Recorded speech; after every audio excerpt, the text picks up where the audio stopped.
Allez, 3, 2, 1, c'est parti. Bonjour.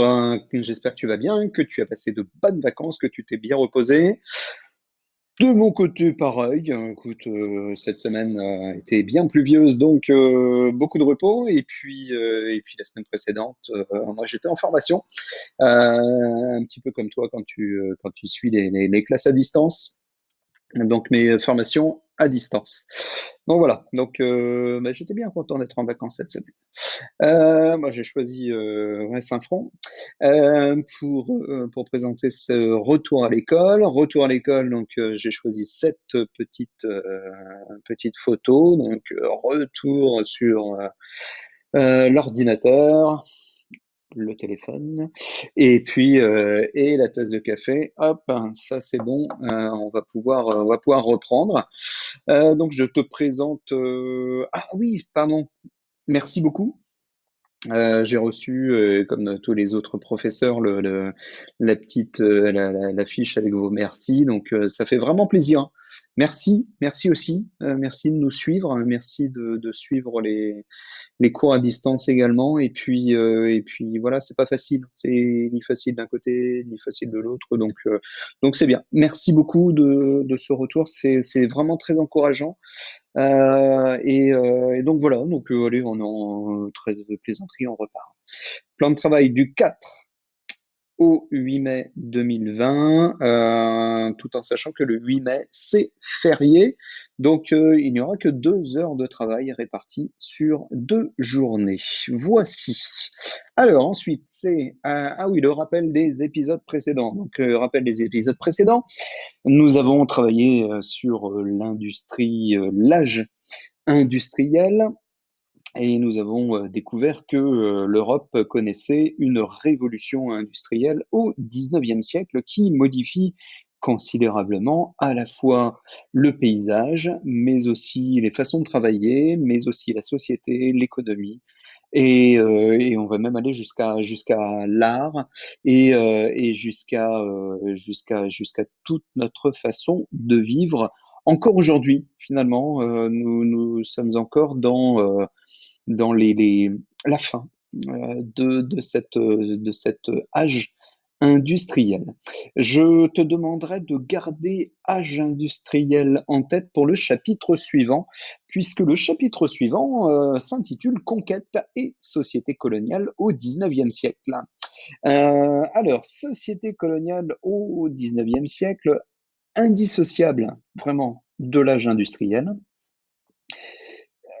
Oui, question, te souviens-tu? Alors, je vais agrandir la carte. Hop là, je disparais derrière. Tac. Alors, je ne sais pas si tu te souviens, mais normalement, tu as appris qu'au XVIe siècle, à la suite des grands voyages de découverte, les Européens ont fondé les premiers empires coloniaux. Et bon, tu connais évidemment Christophe Colomb, peut-être Magellan, certainement Vasco de Gama, peut-être un peu moins d'Elcano, qui est un des premiers à faire le tour du monde, hein, à boucler le tour du monde en bateau. Tu te souviens peut-être un petit peu moins de Jacques Cartier, mais Jacques Cartier, c'est quand même lui qui a découvert le Québec. Et puis certainement moins de Cabot également. Marco Polo, ça doit te dire quelque chose, les routes de la soie et un certain nombre de contes. Voilà, donc normalement tu as ça en souvenir, ne me dis pas que non, ça m'étonnerait, mais normalement tu te souviens que en cinquième, nous avons travaillé sur les grandes découvertes. Te souviens-tu aussi, hop là, te souviens-tu également que en début d'année de quatrième, tu te rappelles quand on était dans l'école d'avant, celle où on était enfermé dans des classes toute la journée, eh bien, nous avons étudié la traite et l'esclavage au XVIIIe siècle, puis son abolition entre 1794, c'est une des décisions emblématiques de la Révolution française, jusqu'en 1802 à peu près pour le reste de l'Europe, mais l'esclavage se poursuit tout de même. Voilà. Et te souviens-tu, ah non, non, tu ne te souviens pas du tout, puisque c'est l'objet de notre étude de ce chapitre, ce sont les conquêtes et les sociétés coloniales au XIXe siècle. Alors, qu'est-ce que tu vas apprendre dans ce chapitre?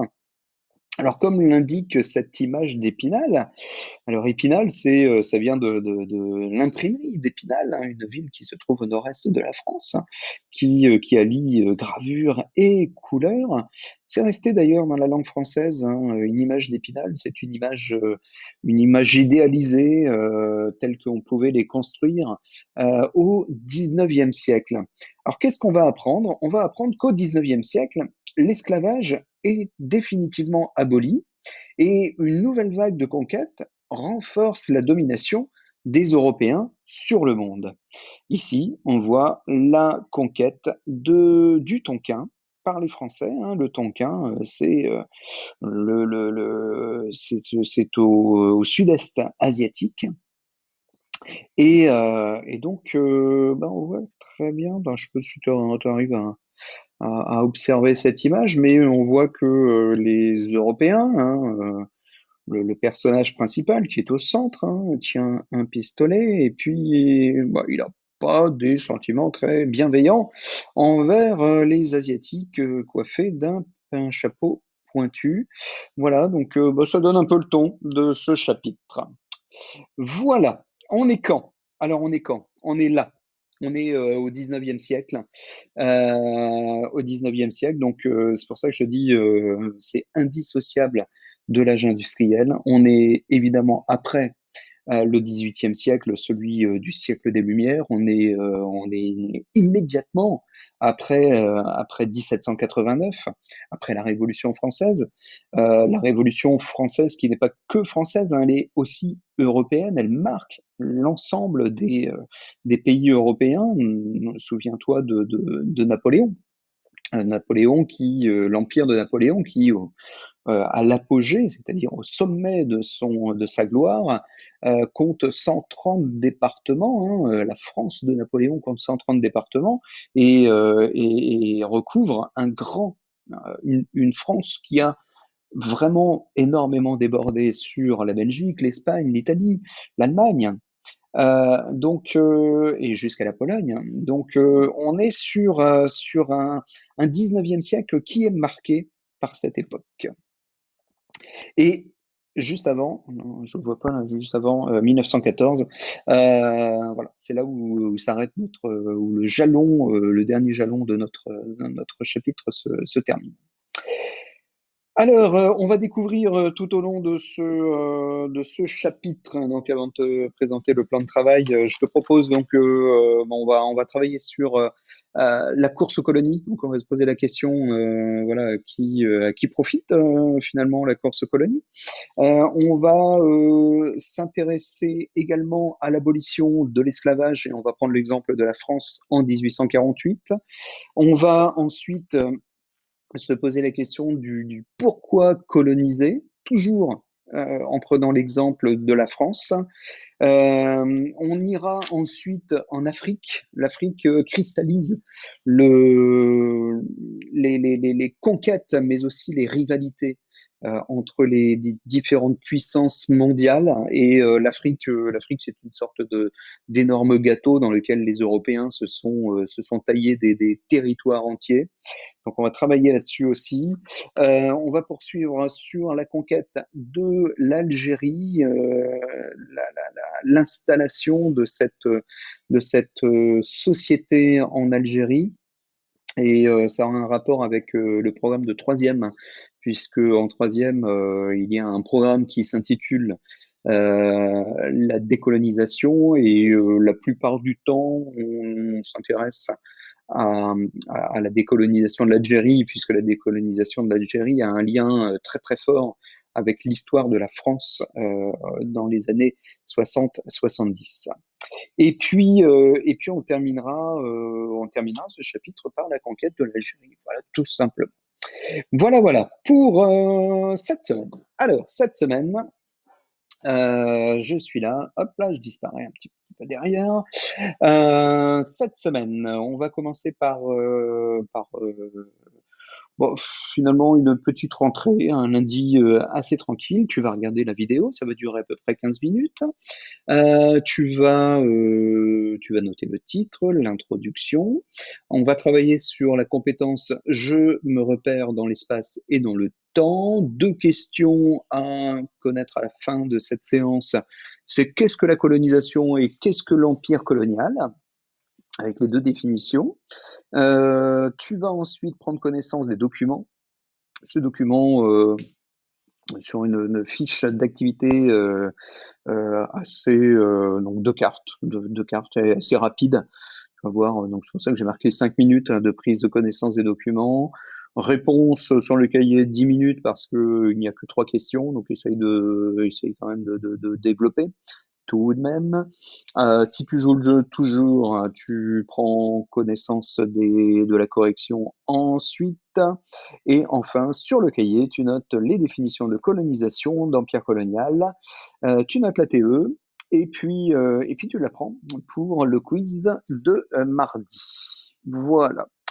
Donc plan de travail. Ensuite, mardi 5 mai, compétences. On va pratiquer différents langages en réalisant. On va faire un travail de réalisation de schémas. En fait, hein. On va continuer à travailler. Tu as déjà travaillé là-dessus hein, depuis le début de l'année. Analyser des documents, donc extraire des informations pertinentes comme d'habitude. Et puis c'est un chapitre qui inclut de l'EMC notamment parce que bon, on parle de l'abolition de l'esclavage. Tu n'es pas sans savoir que l'esclavage moderne existe toujours. Hein, il existe toujours des esclaves dans le monde et donc voilà, je te propose une réflexion à ce sujet. Je juge par moi-même en futur citoyen. Je vais retirer le E à la fin de futur, je viens juste de l'apercevoir. Et puis une question, hein, comment l'esclavage est-il définitivement aboli en France? Deux mots de vocabulaire, esclavage et abolitionniste. Donc tout simplement, ce travail à réaliser, l'étape 1, tu notes le titre, l'abolition de l'esclavage en France en 1848. Tu vas prendre connaissance des documents et des questions de la fiche d'activité un peu plus longue, donc j'ai mis 10 minutes. Je t'ai mis une image interactive du tableau de Biard hein, qui s'intitule L'abolition de l'esclavage en 1848. C'est un géniali, tu verras. Il suffit de cliquer sur les petits numéros 1, 2, 3, 4, 5, 6, 7 et de découvrir l'histoire de ce tableau. Voilà. Tu réponds aux questions sur le cahier. J'ai mis 10 minutes, mais ça peut prendre un petit peu plus. Tu vois, tu gères les 30 minutes à la fois prise de connaissance des documents et puis des réponses aux questions. La correction, tu verras, la correction, elle est très complète. Euh, un peu plus d'ailleurs que ce qu'on pourrait attendre en classe. Très complète, donc essaye de relire la correction, imprime si tu veux, recopie si tu veux la correction, mais prends-en bien connaissance principalement. Tu notes la TE, tu réalises le questionnaire en ligne qui reprend les deux séances, la séance de mardi et la séance de lundi. Vendredi, c'est férié, puisque nous fêtons le 8 mai. Donc, une petite activité hein, simple. Qu'est-ce qu'on fait le 8 mai avec une petite vidéo, 2 minutes. Alors, j'ai arrondi, hein, c'est 1 minute 42, très exactement. Voilà, je reste à disposition via École Directe pour répondre à tes questions, via la messagerie, via la discussion sur le plan de travail. On se retrouve mardi pour la classe virtuelle. Pense à préparer tes questions et on présentera le plan de travail pour ceux qui le nécessitent. Voilà, et puis ça me fera plaisir de vous revoir, frère, vraiment, vraiment, très, du fond du cœur. Allez, à très bientôt. Prends bien soin de toi et puis bonjour à tes parents.